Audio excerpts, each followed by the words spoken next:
At the moment the Exposé hits the shelves, Phyllis mocks Diane, while Adam has a candid talk with Sally. On today's episode of The Young and the Restless, Sharon is angered by Tessa and Mariah's news, Phyllis teases Diane, and Kyle arranges a surprise.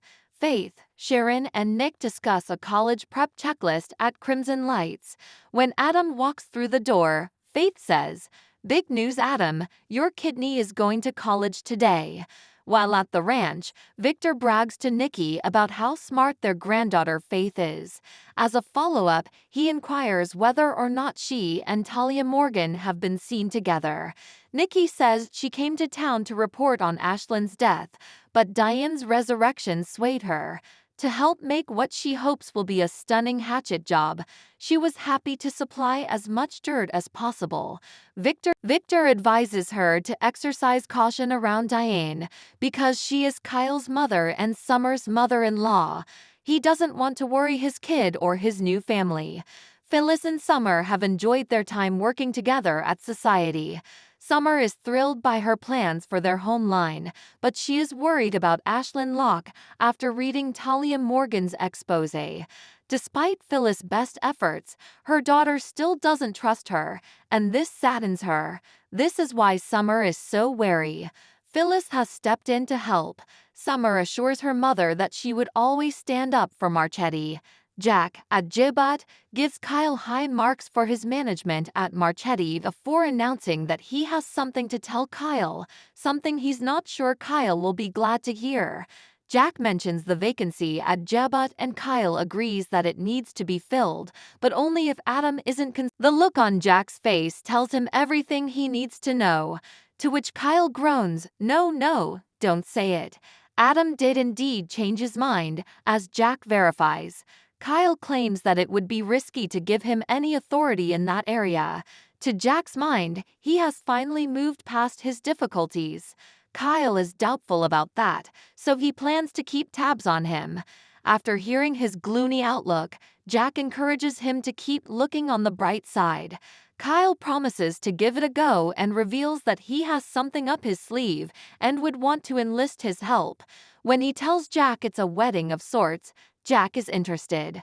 Faith is leaving for the University of Michigan today, and Sharon informs Adam of this at Crimson. While Adam and Sharon are out getting coffee, he tells her that today is a big day for her and Faith, and that he, too, is beginning a new chapter in his life. He has accepted a position at Gibot with Jack, and Sharon is worried that he made the decision to get back at Victor. Jack's respect for Adam was a major factor in his success. Adam's father was not a factor. Sharon is relieved to hear this, thinking that Sally must also be pleased that he has found a healthy outlet for his emotions. Just as Sally walks through the door, Adam finds out that Sharon and she have been conversing again. Phyllis reassures Summer not to worry about her at Society. All she wants is for Summer to realize her dream. In this case, Diane is merely a bothersome side effect. Summer says sarcastically that she just can't help but make a sexist remark about the lady.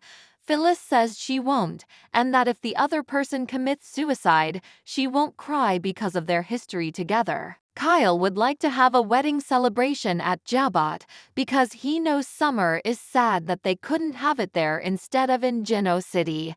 Jack breaks down in tears and tells his kid that their plan is brilliant. It would be a privilege to host your wedding reception at the Abbott residence. Kyle has not yet informed Summer since he is waiting to finalize the details. While entering the hall, Jack assures Kyle that he will do anything he can to make the party memorable. The overhearing Diane inquires, "What's this about a celebration?" Adam and Sally have a private conversation on the patio at Crimson Lights. In this next section, we'll see Sharon return to her preparations with Faith and Nick. Adam expresses his joy to Sally on the patio on Faith's achievement. Sally realizes that he didn't call her to the park to chat about his niece and demands to know what's going on. Adam initiates conversation by inquiring after her professional status. Sally boasts about the progress she and Chloe have made and how she hasn't had much time with Victoria, but Nick has proven to be a kind and supportive boss. Adam wasn't shocked. He anticipated that she would win him over and cement her position. To which Sally responds, "Are we done here?" Adam is pleading with her to hear him out. Nikki reveals to Victor at the ranch that Summer puts up with Diane solely for Kyle's benefit. As a grandparent, she fails to meet the standards that her grandchildren should have. When she finally reveals who she really is, everyone will see through her. This way, Summer may be encouraging to Kyle without being taken aback. While at Jebat, Kyle decides to reveal his wedding day secret to Diane. For her, it's incredibly endearing and passionate. It's important to her that the day be a memorable one, so she'll go out of her way to make it happen. Diane is glad to be present during these times. She couldn't be happier to share in this moment of triumph with him. As they embrace, Summer and Phyllis walk in. Once Summer has Kyle alone, he inquires as to his relationship status with Diane. According to Kyle, his mother's feelings can still get the best of her occasionally. While they are on the phone, Diane emerges from hiding. Soon after, Phyllis shows up to accuse her of listening in on a conversation without permission. She talks about the scene that she and Summer overheard, and Diane explains that it wasn't meant to be shared with the world. Phyllis sneers at the fact that her life story is on display for anyone to see. A puzzled look crosses Diane's face. "Oh, you haven't seen it?" Phyllis says with a wry look. Faith leaves Crimson Lights to go visit Moses, and Nick and Sharon watch in awe as their newborn girl prepares to enter the world. Sharon is positive that she will return to Newman after graduation, but Nick has teased that she might choose to work in one of the European branches. At that precise moment, he receives a text message from Victor requesting a meeting. As Maria and Tessa enter, they both wear expressions of disapproval as he exits. Sharon demands to know, "What the heck is wrong?" Private adoption attorney turned them refused, Maria says. They disclosed their criminal histories openly and were informed that they stood a low chance of being selected in comparison to applicants who did not have such histories. Sharon goes on a rage about how ridiculous and unjust it is. Tessa and Mariah both note that the lawyer made no false statements. However, Sharon argues that they were justified in their actions. Maria complains that they are being punished as a result of the trauma they experienced. Sharon thinks this is ridiculous and wants them to keep fighting. Nikki and Victor are amazed at how quickly time has passed as they sit at the ranch. Thoughts regarding Adam's role in the family occupy Victor's mind. Nikki cautions him against getting his hopes up and suggests he instead pay attention to his other kids. She is aware that Adam's heart is hurting as a result of their separation. Victor hasn't given up on his kid and believes he'll eventually change his mind. Adam announces to Sally on the terrace of Crimson Lights that he has replaced Jack as co-CEO of Jebat. When he abruptly abandoned Sally, Sally began to wonder whether he already had this planned. Adam reveals that Jack made the offer following Adam's resignation. Sally comments that he has a lot on his plate between his new work and his efforts to destroy his father. Phyllis teases Diane at Jebat about the latest piece on Talia Morgan's website. Diane shrugs and says it's just gossip, but Phyllis says that's not what she's about. She works as a reporter who digs into stories. Diane thinks the topic must be old news since it was written about. She is completely spent and can't spare a second for those who refuse to let go of the past. Phyllis mocks that she has been good since returning to Geno City, but after reading this piece, everyone will know that she is the most vile and the most loathed woman in town. That must bother you profoundly. Finally, she leaves. Diane opens the item on her phone, and her face immediately drops in disgust. Back at the ranch, Nikki can't get enough of the Talia Morgan tale about Diane and even reads excerpts to Victor. After Nick enters, she quickly leaves to call Talia. In a conversation with his son, Victor expresses his worry over Sally Spectra. "In your opinion, how is she doing at Newman Media?" Nick thinks she's perfect for them.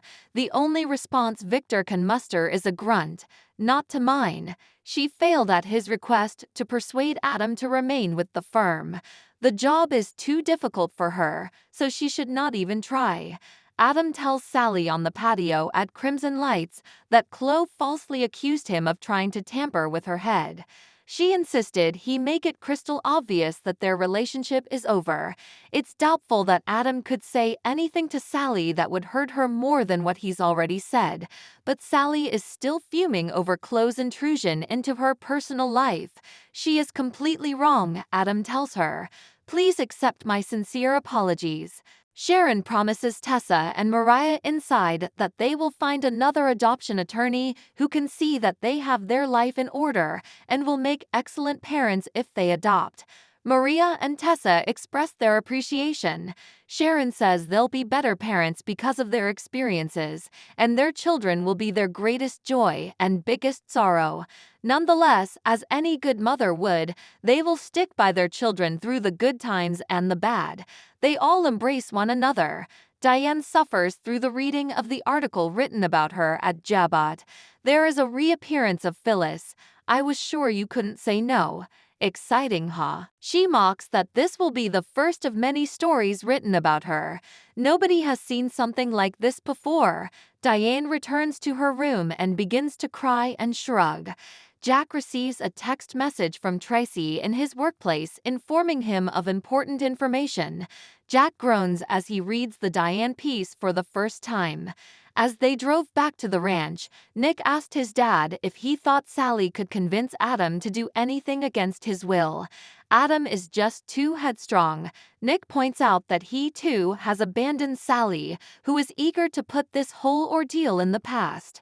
Sally Spectra's ability to handle the family business is questioned by Victor, who wonders if his son is being completely sincere. Even though Nick knows he won't like it, he has to tell him that she has successfully completed all of their requests.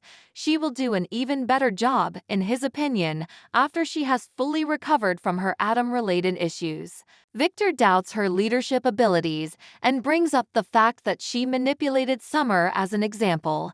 It's my opinion that you should fire her. Adam tells Sally he's sorry on the patio of the coffee shop for being such a jerk and for lying to her. They may have made a decision about how to proceed jointly. His only concern was keeping her safe in her position at Newman Media. Despite their reservations, she has excelled in the Post. Sally is under the impression that they had more faith in her than he did. Originally, Adam didn't want her to get hurt in his conflict with his relatives, but now things have calmed down. That's no longer an issue. This was a lesson he didn't want to learn the hard way. When asked how she felt about Chelsea, Sally thought, like with Chelsea. Adam's apologies are genuine and coming from a place of sincerity. Can you forgive me in any way?